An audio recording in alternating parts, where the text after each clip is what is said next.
Nah,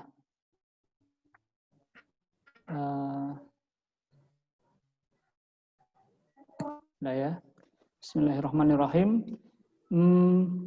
Mata kuliah takhrid ini, seperti yang kita sampaikan kemarin, adalah mata kuliah bagaimana cara kita untuk melihat atau mencari hadis dari mulai kelengkapan sanadnya, kelengkapan matannya, kemudian bagaimana kedudukannya, sahih, hasan atau dhaif, kemudian ada di kitab apa saja dan nomor berapa hadis yang diriwayatkan oleh imam periwayat hadis. Nah, itu salah satu kegunaan kita mempelajari takhrid hadis. Nah, ini turuku takhrijil hadis. Turuk itu artinya torik, jalan atau cara. Takhrijul hadis itu seperti yang kita jelaskan kemarin, mengeluarkan, kharraja yukharriju, takhrij, mengeluarkan hadis. Artinya menampakkan hadis. Nah, di slide berikutnya,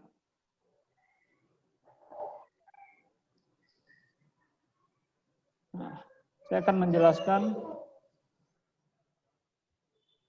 tentang pengertian takhrid.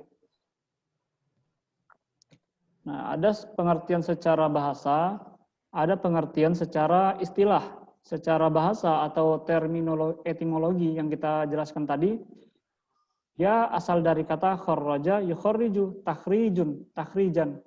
Nah, artinya mengeluarkan atau menampakkan, memperjelas, itu arti takhrid.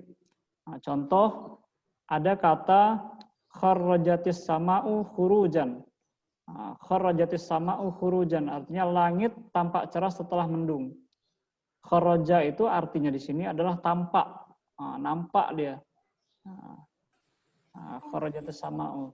Kemudian secara istilah atau terminologi, itu ada 3 makna takhrid. Yang pertama adalah, dia adalah suatu cara bagaimana seorang menyebutkan dalam kitab karangannya suatu hadis dengan sanadnya sendiri.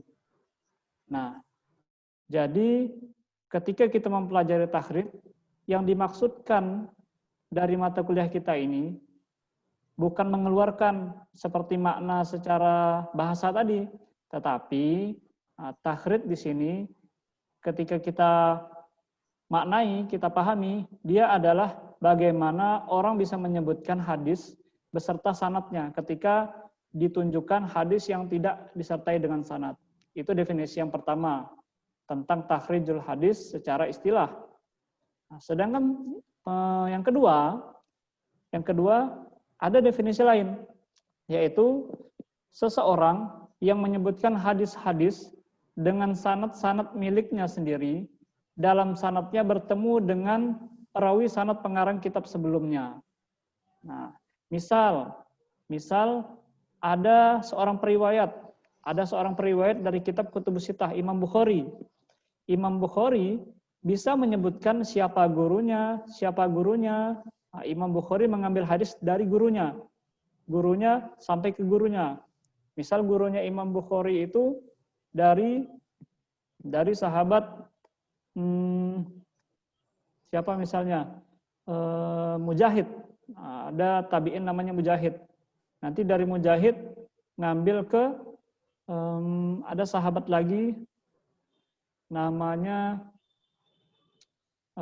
Maula Ibnu Umar. Nanti sampai ke Ibnu Umar. Nah, itu kemudian dari Ibnu Umar sampai ke Rasulullah Shallallahu Alaihi Wasallam. Nah, artinya orang yang meriwayatkan hadis ini bisa menyebutkan rentetan rangkaian nama-nama periwayat sampai ke Rasulullah Shallallahu Alaihi Wasallam. Artinya berita tersebut sampai ke Rasul.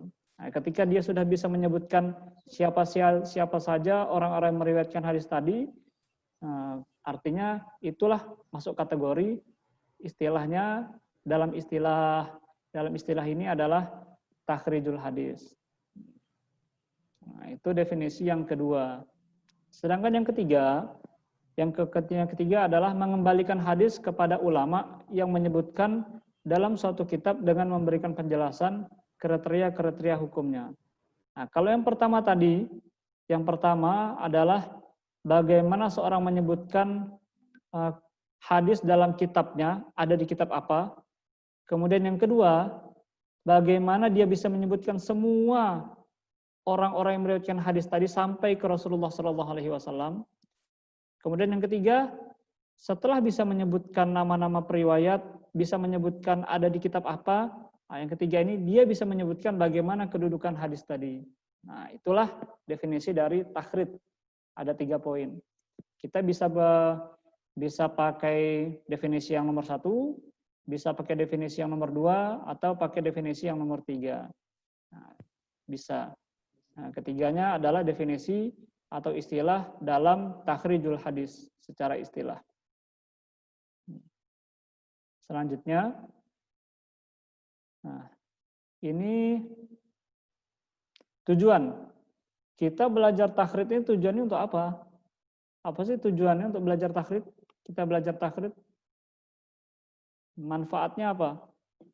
Nah, kegunaan kita mempelajari takhrijul hadis itu untuk menunjukkan sumber hadis dan menerangkan ditolak atau diterimanya hadis tersebut. Nah, itu tujuan kita mempelajari takhrid hadis. Ya, hadis ini kan sumber ajaran Islam yang kedua.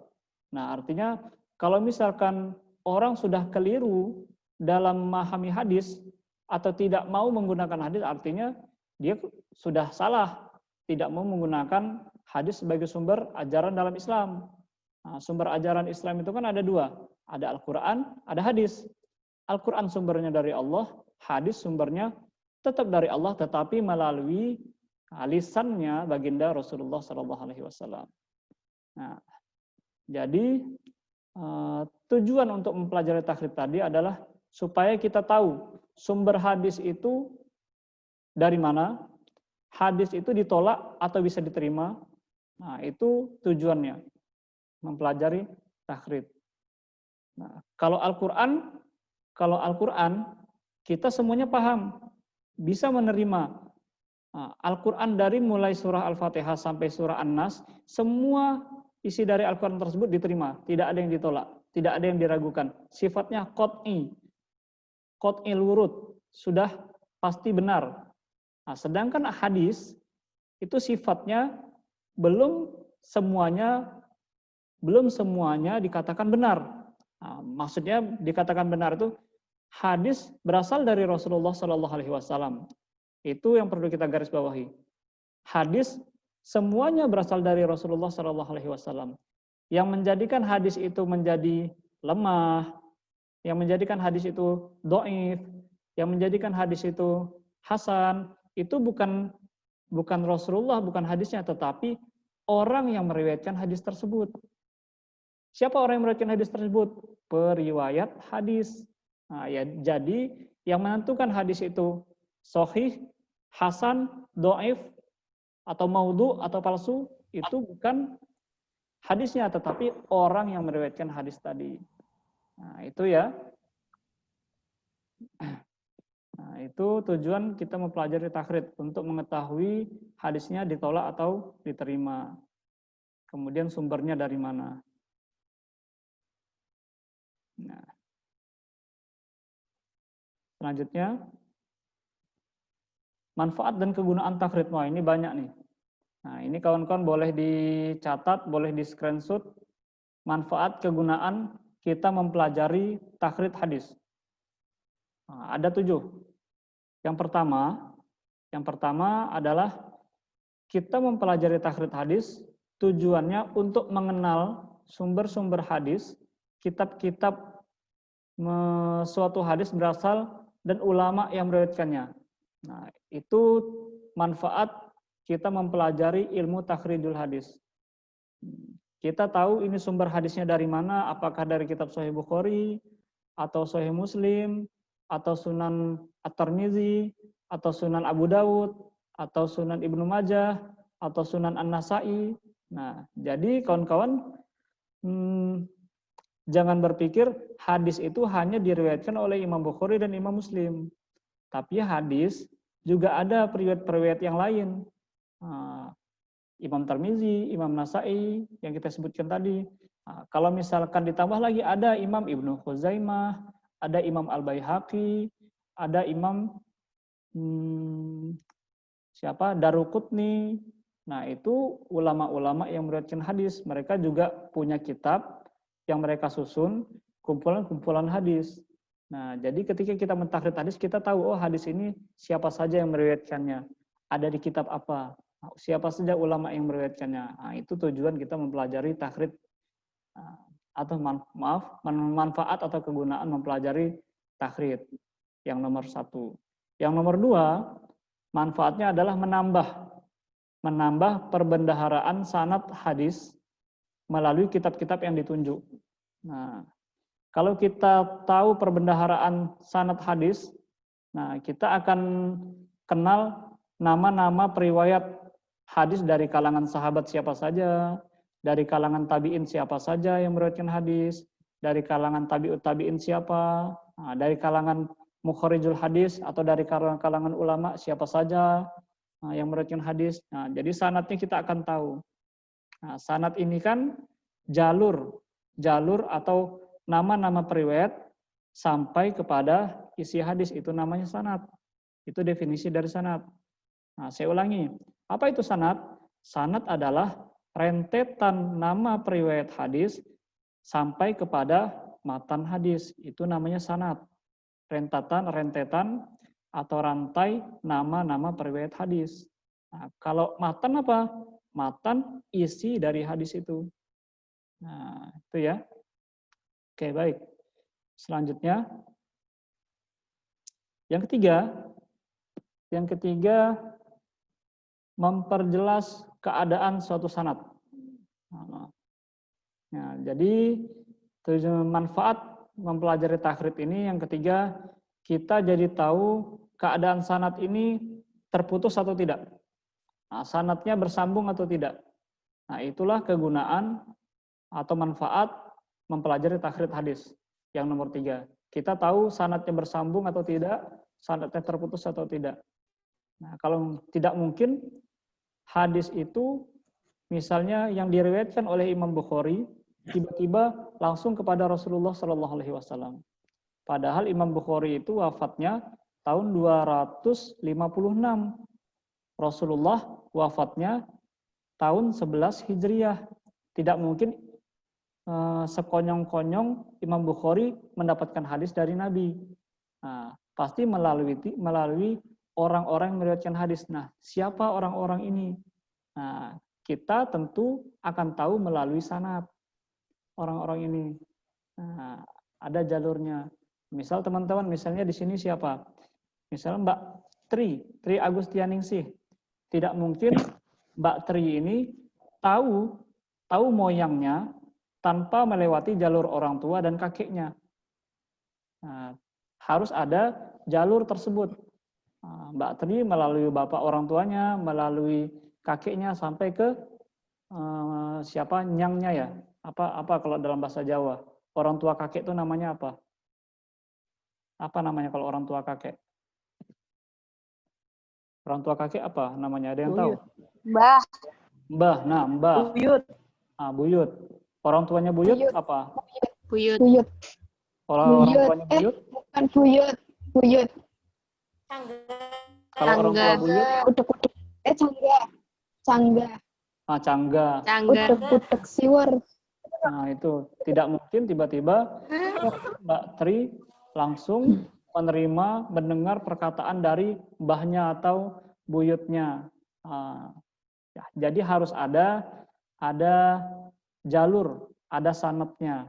Nah, itulah dalam tradisi hadis. Memperjelas keadaan suatu sanad. Yang keempat, manfaatnya adalah memperjelas hukum hadis dengan melihat banyak atau tidaknya riwayat tersebut. Nah, jadi ketika kita mempelajari takhrij hadis, kita akan tahu, oh ini hadisnya sahih, oh ini hadisnya hasan, oh ini hadisnya mutawatir, ini hadisnya maudhu. Nah, jadi kawan-kawan tahu nanti hukum hadis seperti apa. Nah, ini kawan-kawan harus tahu. Saya akan sampaikan, tolong didengar. Nah, di atas hadis sahih itu ada tidak hadis yang lebih sahih? Ada yang bisa jawab? Di atas hadis sahih ada tidak hadis yang lebih sahih? Apa nama hadisnya?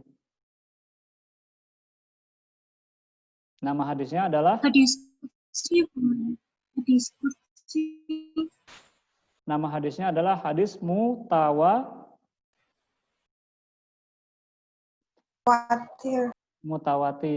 Nah, kedudukan hadis sahih, di atasnya ada lagi hadis yang lebih sahih. Nama hadisnya adalah hadis mutawatir. Nah, mutawatir itu apa arti mutawatir? Mutawatir itu tidak diragukan lagi kebenarannya. Nah, tidak diragukan lagi kebenarannya. Itu arti mutawatir. Jadi kalau misalkan kawan-kawan dari SMA, dari MAN, misalnya ada buku agamanya mengatakan mutawatir itu artinya berangsur-angsur, itu salah. Mutawatir itu artinya tidak diragukan lagi kebenarannya, sudah pasti benar. Nah, jadi hadis itu yang paling sahih adalah hadis mutawatir. Hadis sahih ada. Kemudian yang kelima, kegunaan mempelajari takhrid. Kita akan tahu pendapat para ulama seputar hukum hadis. Nah, jadi ulama mengatakan, oh orang ini dinilai oleh para ulama, orangnya bisa dipercaya. Oh, ulama ini ketika meriwayatkan hadis, dia tidak pernah berbohong. Ulama menilainya thiqah. Oh, orang ini periwayat ini orangnya pernah berbohong. Akhirnya dijuluki sebagai kadzib. Banyak. Jadi ketika kita mempelajari ini, kita akan tahu pendapat para ulama seputar hukum hadis. Atau mungkin kawan-kawan pernah lihat, oh ulama ini menilai hadis ini sahih. Oh ulama ini menilai hadis ini hasan, dan lain-lain. Nah, nanti lebih jauh kita akan bahas di isinya. Kemudian yang keenam, kegunaan takhrid adalah memperjelas periwayat hadis yang samar atau yang belum banyak diketahui biografinya. Nah, jadi ketika kita belajar takhrid, kita akan banyak tahu periwayat ini siapa, gurunya siapa, muridnya siapa saja. Nah, itu dia memperjelas biografi dari perawi periwayat hadis tersebut. Terakhir, kegunaannya adalah menghilangkan kemungkinan percampuran riwayat. Jadi, kita belajar takhrid ini supaya kita tidak menggabungkan hadis, ada dua hadis digabungkan menjadi satu hadis. Sehingga tercampur aduk sanadnya. Nah, itu tujuannya mempelajari atau manfaat dari mempelajari takhrid. Menghilangkan kemungkinan percampuran riwayat. Oke ya, cukup. Selanjutnya, yang ke contoh. Nah, ini ada contoh untuk memperjelas kegunaan takhrid. Nah, ini ada hadis. Ada hadis, coba dari teman-teman, ada yang baca hadisnya?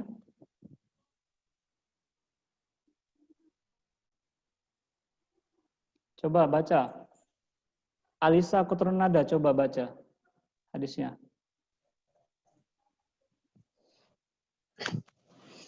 Iya, Pak. Ya, coba dibaca. Ruya anil muhirati bin Syu'bata qala wado Nabi sallallahu alaihi wasallam fi ghazwati Tabuk famasaha a'lal khufaini wa asfalahuma. Ya, baik. Nah, makasih Mbak, siapa tadi? Kutrunada ya. Nah, hadis ini, mohon maaf, hadis ini hanya disebutkan periwayat dari kalangan sahabat. Kita tidak tahu siapa yang meriwayatkannya, ada di nomor berapa hadisnya, kemudian sanadnya secara lengkap siapa, kita tidak tahu. Kita hanya tahu yang meriwayatkan dari sahabat sama matannya. Nah, Rawiyah anil Mughirah bin Syu'bah. Mughirah bin Syu'bah ini sahabat, dari kalangan sahabat. Dia berkata, qala wada'tun Nabi sallallahu alaihi wasallam fi ghazwati Tabuk. Dia duduk bersama Nabi sallallahu alaihi wasallam pada masa perang Tabuk. Famasaha, dia melihat famasaha alal khuffaini wa asfalahuma. Dia melihat Rasulullah mengusap khufnya. Khuf itu kalau misal kawan-kawan pernah lihat di Arab atau ada yang pernah umroh atau haji, khuf itu dipakai pada musim dingin seperti kaos kaki. Nah, kaos kaki tapi dia dari kulit. Dari kulit. Jadi Rasulullah itu mengusap khuf. Nah, yang diusap beliau itu wa asfalahuma. Beliau juga mengusap di bawah khuf itu, telapak kakinya. Nah, itu yang dilakukan oleh Rasulullah sallallahu alaihi wasallam. Bagaimana kita tahu? Nah, jika kita melakukan takhrid, kita akan tahu riwayatnya adalah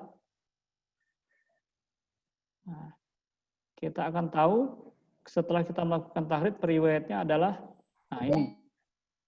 Nah, jika kita sudah melakukan takhrid, kita akan tahu nanti, oh ternyata hadis tadi diriwayatkan oleh Imam Tirmidzi, diriwayatkan oleh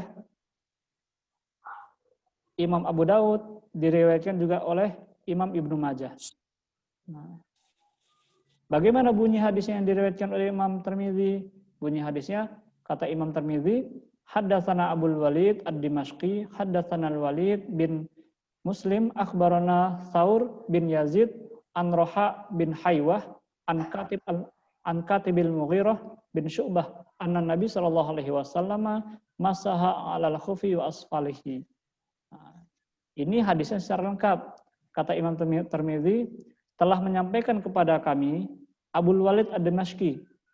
Kemudian telah menyampaikan kepada kami Walid bin Muslim. Kemudian telah menceritakan kepada kami Tsaur bin Yazid dari Roha bin Haywah, kemudian dari Katibil Mughirah. Katibil Mughirah, penulis atau sekretarisnya Mughirah bin Syu'bah. Dia mengatakan Rasulullah Shallallahu alaihi wasallam itu mengusap khufnya di atasnya, di atas kaki beliau, di atas khuf beliau, dan di bawah khufnya. Nah, itu yang dilakukan oleh Rasulullah Shallallahu alaihi wasallam. Nah, itu. Saya kasih contoh, biar kawan-kawan ada gambaran. Khuf itu kan seperti sepatu ya. Nah, ini seperti, misalnya ini khuf. Saya kasih contoh. Misalnya ini kaki, khuf. Nah, yang dilakukan oleh Rasulullah itu, Rasulullah mengusap di bawahnya. Nah, telapak kakinya. Ini kaki beliau. Beliau membasuh, mengusap bawah kakinya. Nah, itu yang dilakukan oleh Rasulullah Shallallahu alaihi wasallam. Maaf. Nah, jadi ketika kita sudah melakukan takhrid, kita akan tahu periwayat hadis ini ada 3. Pertama diriwayatkan oleh Imam Tirmidzi, yang kedua diriwayatkan oleh Imam Abu Daud, kemudian juga diriwayatkan oleh Imam Ibnu Majah. Nah, seperti itu ya. Kita baca yang diriwayatkan oleh Imam Ibnu Majah.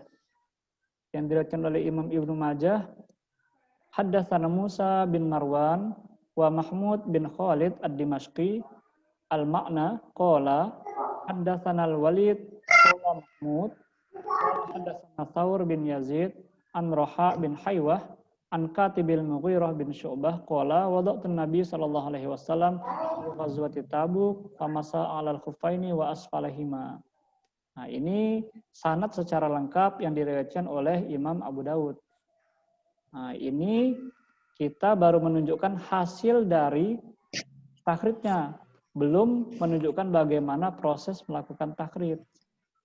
Nah, coba yang ketiga, riwayat Imam Ibnu Majah. Dibaca Mbak Alma, Amelia, coba dibaca. Hadis yang nomor 3 yang di bawah. Hadatsana Hisham bin Amr. Sana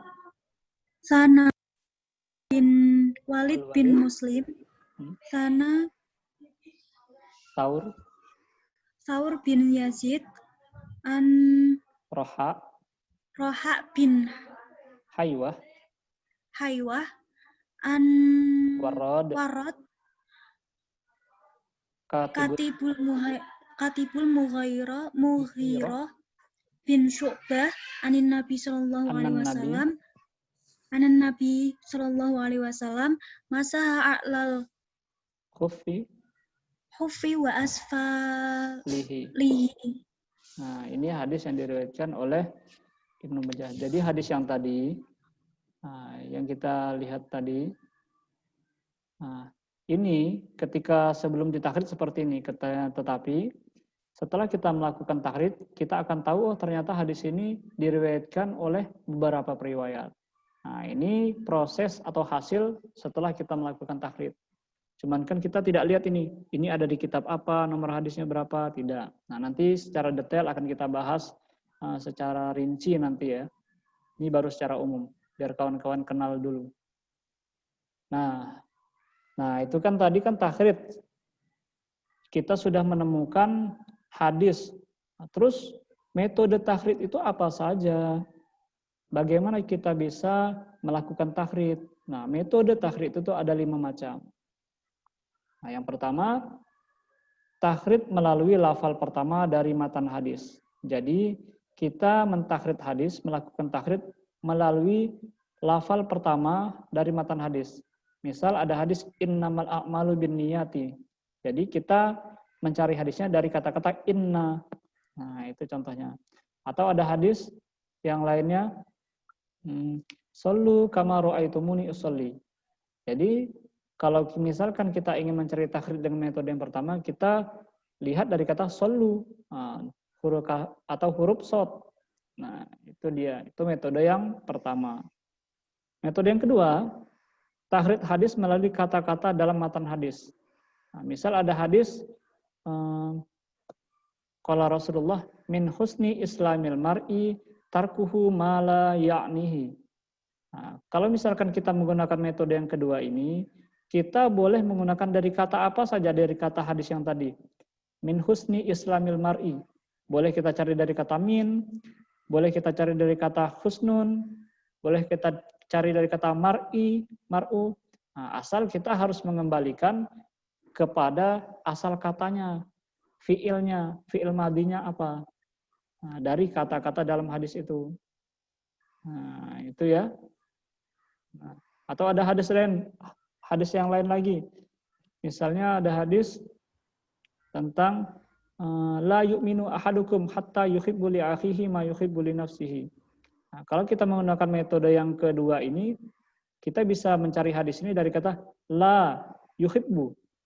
La bisa, yuhibbu bisa, akhihi bisa, akhun. Tapi kalau misalkan kita menggunakan metode yang kedua ini, kita cari hadis dari kata yang banyak digunakan dalam hadis. Misal ada kata-kata qala Rasulullah, kita cari dari kata-kata qala. Kita bisa 100 tahun baru ketemu hadisnya. Atau kita man kana yu'minu billahi wal yaumil akhir. Kita cari dari kata-kata man. Berapa banyak hadis yang menggunakan kata man. Nanti nggak ketemu-ketemu sampai hari kiamat, nanti susah ketemunya. Nah, itu kita menggunakan metode yang kedua. Kunci supaya cepat kita mencari hadis dengan metode yang kedua adalah kita cari kata yang paling gorib. Cari kata yang paling jarang kita dengar. Nah, itu akan cepat kita ketemukan dalam kitab takhrid hadis. Itu kalau kita menggunakan metode yang kedua. Ini mohon maaf, Zoom kita mungkin sekitar 4 menit lagi terputus. Nanti kawan-kawan bisa gabung lagi ya, otomatis saja ya. Ya. Yang selanjutnya, yang ketiga, takhrid melalui perawi atau periwayat hadis pertama. Periwayat hadis pertama itu adalah sahabat. Nah, jadi kalau ingin melakukan takhrid dari metode yang ketiga ini, kita harus tahu siapa sahabat yang meriwayatkan hadis tersebut. Nah, misalnya hadis dari Imam Bukhari, hadis dari Abu Hurairah, hadis dari Sayyidina Umar bin Khattab. Nah, itu hadis innamal a'malu binniyat itu kan hadis dari Umar bin Khattab. Kalau ingin menggunakan metode yang ketiga ini, kita harus cari nama Umar bin Khattab, sahabat Sayyidina Umar bin Khattab. Nah, nanti baru kita bisa menemukan hadis tersebut. Nah, seperti itu. Kemudian selanjutnya yang keempat. Yang keempat ini adalah takhrid menurut tema hadis. Nah, ini kitabnya itu tentu kitab hadis yang disusun sesuai dengan tema-tema hadis. Nah, kalau misalkan kita ingin mencari hadis apa misalnya hadis tentang utlubul ilma faridatun ala kulli muslim. Utlubul ilma faridatun ala kulli muslim. Kita cari di bab apa itu? Nah, kita harus tahu tema itu. Tema hadis itu tentang apa? Berarti tentang ilmu. Nah, berarti kita cari hadis ini di bab ilmu. Kalau misalkan ingin menggunakan metode yang keempat. Atau ada hadis lain lagi misalnya apa misalnya hadis al halalu bayyin wal haramu bayyinun wa bainahuma umurun mustabihat. Nah, ini kita cari di mana ini? Ini kita bisa cari di bab syubhat. Nah, di tema-tema tentang syubhat. Nah, itu contohnya. Atau ada hadis lain misalnya tentang